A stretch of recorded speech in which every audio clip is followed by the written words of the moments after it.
So the bank is seizing our property. Of course, I'll try to explain all that in the video and give you all the details, but tell you how we got to this position first. So we were nomads traveling the country, kind of give us a starting position, and we got tired of doing it. We did it for 3, 4, I forget how long, years. So Carolyn wanted to find a little piece of property, and I wanted to live off grid, and I think she did too. Well, I mean, obviously she's been doing this for a while. And so that's what we decided, was we were just gonna find a little piece of property somewhere and get some solar panels and build us a little tiny house. And we were kind of used to living in a tiny house anyways, because we lived in the back of this truck, built a truck camper, that's down the hill there. It's getting ready to get retired. We're in the process of tearing it all down. Carolyn found this place from a owner for $4,200. I don't remember exactly what he was asking for, but she talked him down. It might have been like $4,800 or something. And he wasn't going to finance it, and he didn't want any of that jazz.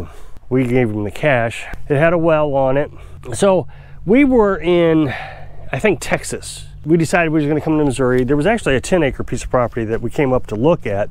That didn't work out, so she saw this one. I wasn't a big fan of it at first because it was so small. And I wasn't too sure I liked the area, the location, but when we got to the 10-acre, that just was not going to work. And it was $7,200, had a well, but it just wasn't going to work. We looked around a few other places, but nothing that was really grabbing our attention. But this one, Carolyn kept coming back to, why don't we go look at that one? Why don't we go look at this one? So we came all the way down here, and it was a long drive. When we got here, well, first of all, we was having a hard time finding the place. The guy said we'd come down and look at it on our own. So we came down here, and the neighbor said, I think it's up there on the hill. So we walked up the hill, and it was snow covered. And so we came down here, and it was all weeded over, and there was this mobile home that had fallen down. It was a mess. I was looking for the well. It had to have the well. I mean, it was just, that was the one thing that I had to have, was I had to have a source of water, a stream, something. Of course, we could do rain collection, but I just knew that if we did rain collection, we were going to be investing a lot of money in the rain collection. Or if we had to dig a well, drill a well, that was going to be huge. So when we got here, I couldn't find the well. It was just a little hole in the ground. I couldn't find it. Like I said, there was weeds everywhere. So we walked over there, got in the back of the truck, ate lunch, a peanut butter sandwich or something like that. I thought, well, maybe I'll come back down here and look again. And so I did. I came back down and I found the well. So we grabbed a cup, coffee cup. We only had 2 coffee cups. We were nomads. And some string, and we lowered the coffee cup. Actually, it was yarn. And we lowered that coffee cup down in the well to see if it had water in it. It had water in it. And then we took the cup and see how much water there was in it and dropped it down 30 or 40 feet. So, I mean, this was it. This became it. Well, I was pretty much sold after we found the well and the price and all that. But I kept worrying that we were going to have to get rid of this trailer frame. We was going to have to clean it up and then get rid of it. And I couldn't imagine what we were going to do with it or how we were going to sell it. And she said, we could just build a tiny house on the trailer frame. And right then I realized, oh, wow, this is great, because then I don't have to follow code. I was pretty certain of that. I didn't know for sure. And so I got home and I downloaded the code book for this county, and anything under 200 square feet didn't have to have code anyways. So I never got to the point where trailer frame. Later we found out, when the coded guy came down here, because a YouTuber commenter turned me into the county, he said, hey, you're building a little shed or something on a trailer frame. And he said, yeah. So I was just going to be honest with him. And he says, that's great. You don't even have to have code for that, being on a trailer. So we left the tongue on it. I was going to cut the tongue off, but we left it on there just so everybody knows it's on a trailer frame. That way no one ever questions why we have this little house and no code, or, you know, whatever. We got solar panels hooked up when we first got here, got the well pumping when we first got here. First year was the most work, and now it's just real relaxing. But we had to get firewood so we get through that first winter. So we were just being tore apart in all kinds of different directions. We were living in that little truck camper, so I built an outdoor heat exchanger that was just terribly inefficient. I think it used 4 or 8 or something cords of wood for half a winter. But it kept us warm. We didn't have to use propane, so I mean, it was a lot of work getting that firewood, but most of it was just deadfall and stuff we found around here. Of course, we kept adding to it, and now we have this here, and this is 15 years worth of firewood. It's more like 13 now because we've used a couple years of it already. Early on, we got the trailer cleaned up, and we immediately started building the floor to the tiny house. Well, pandemic hit, prices went through the roof, and it slowed us way down because we wanted to spend on a budget $500 a month for 10 months to build this tiny house. That was gonna be $5,000. So we wanted to have this whole place for around $10,000. That was with solar panels and everything. So it slowed us down because now we're having to find cheap materials. So Carolyn was on Facebook Marketplace every day looking for stuff. She got all the windows and doors secondhand. The OSB was secondhand. It was brand new, sitting in the guy's garage, but he got it, I think it was $9 a sheet or something. It was ridiculously low. Maybe, I don't remember, but it was just really good price. We got the floor on early, like I said, so then that was in May, and then we started building in September, and I didn't get it finished until January. This is the first thing I've ever built that you could live in.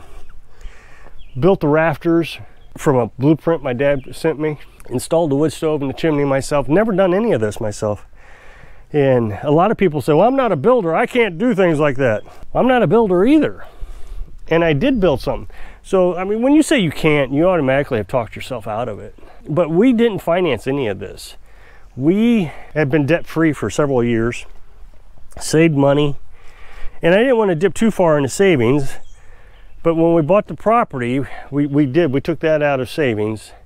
And then, like I said, $500 to $100 a month. So that came out of my YouTube money.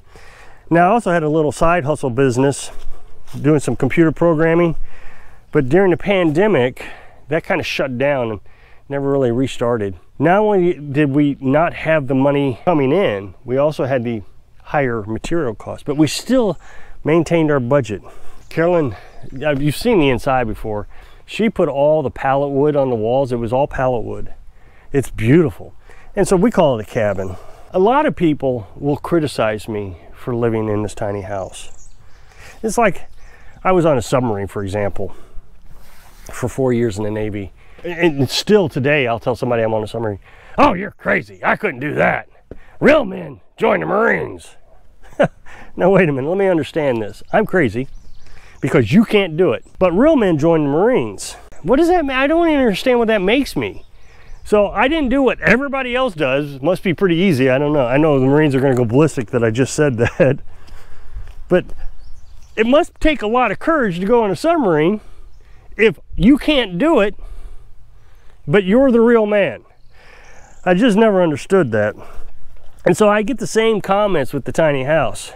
Oh, I couldn't live in a tiny house, I'm too claustrophobic. You're crazy for living there. Real men live in a house, take care of their wives and children. So again, you're claustrophobic, you can't live in a tiny house, but I'm the crazy guy who's not a real man. I don't know, if I can do it and you can't, that must make me something that you're not. I don't get it. So I'm just gonna go with I'm not a real man. I mean, I've been called a wussy, except replace the W with a P, because I can food, I can my own meat. Real men, I guess, should make the wives do it. Oh, the one I love, I always say I got a 4-cylinder truck. I've hauled 15 years plus the 8 that we have for the little camper, the outdoor heat exchanger. All this was hauled with this little 4-cylinder truck. Real men get themselves a Cummins diesel dually, and then you can really haul some lumber. Well, why? I did it with a 4-cylinder. I saved massive amounts of money, and I'm debt free, and I own my piece of property, and I don't have to go to the bank. Which kind of brings me to the subject of today. I repeatedly say that I am debt free, that we paid cash for this place, paid cash for the house. We never got a loan. The truck is paid for. Now, I did get a loan for that, but we got that paid for within a year or two after we got it. What's astonishing to me is when I say that, people say, I just can't do that, I'm gonna have to get a loan. And they will ask me, is there anybody in your area that will do owner finance? Or is there something cheap that the bank will finance? And I'm telling you, I don't agree with that philosophy. It doesn't make sense to finance your house. You're coming out here to live independently. living off grid, you want independence. But the first thing you're going to go do is live in a building that someone else owns. So when you mess up, and you will, just like the pandemic messed us up. I mean, don't get me wrong, we still figured it out, but it did mess us up. So when you mess up and the bank comes and takes the house, you've just spent a bunch of money on a house that you don't actually get to live in. And you got the privilege of paying them more money than the house was worth. So even if you do pay it off, let's say you $5,000 house, tiny house, you bought it at Home Depot, you bought it on a credit card, you paid off the credit card, 10% interest. I mean, what are you up to? $8,000 for a $5,000 shed. I don't understand the sense that makes. Now, I know that we live in a country that nobody has any patience. They want it now.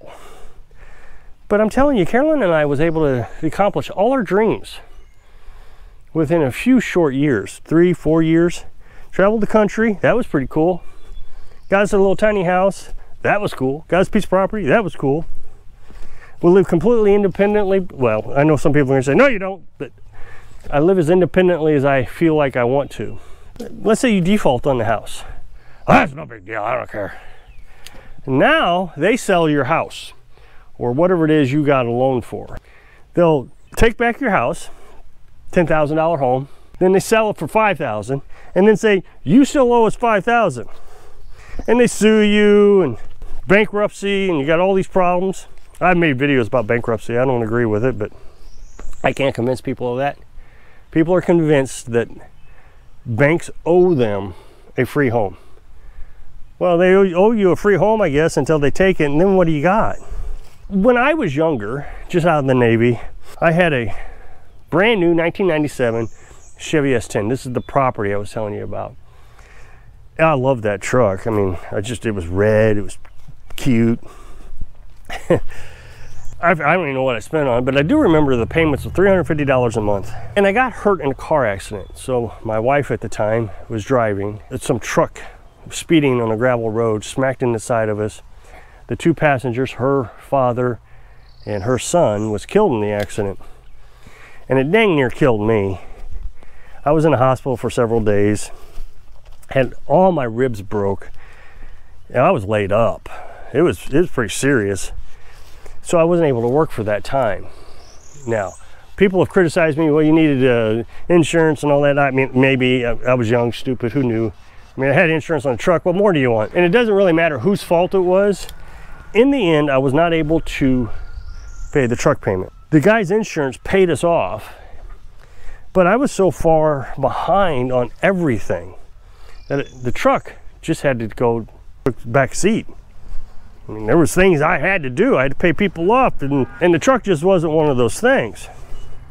So the bank came and got it. And then I didn't have anything. So now you're in even more trouble, because now you don't have a vehicle to get to work even when you got recovered. I finally recovered, got a job. It was a pretty good job, but I didn't have a truck. So now you're asking friends and family to help you. And now you're really in trouble, because you can't default on those people. You have to pay them back. So Dad helped me get another car. It was an old junker, one of these fly-by-night used car dealers. And Dad paid cash for it.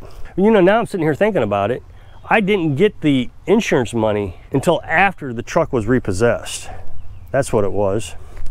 Now I owed on a truck, and now I owe on a car because I was injured. And they have no mercy. Well, the lady who was in charge of my loan repayment problem, whatever it was, had a friend. I mean, I found out later, she had a friend that wanted the truck. So she sold it for like nothing. Probably one of those things, give me $1 and I'll give it to you. It was nothing. And so later I got a call saying that I owed basically full price for the truck. I mean, how do you do that? You know, you're paying on something that you don't even own anymore or possess. I think financing is a terrible idea. Do what Carolyn and I did. Take 3 years, do nothing but get debt free and save money. And then live happy. So, if you'll click this up next box to take to a video where I was talking about Department of Agriculture wants to shut us down on our chickens. So I hope I can inspire you to live independently and get away from the bank so you can live your dreams. Thanks for watching.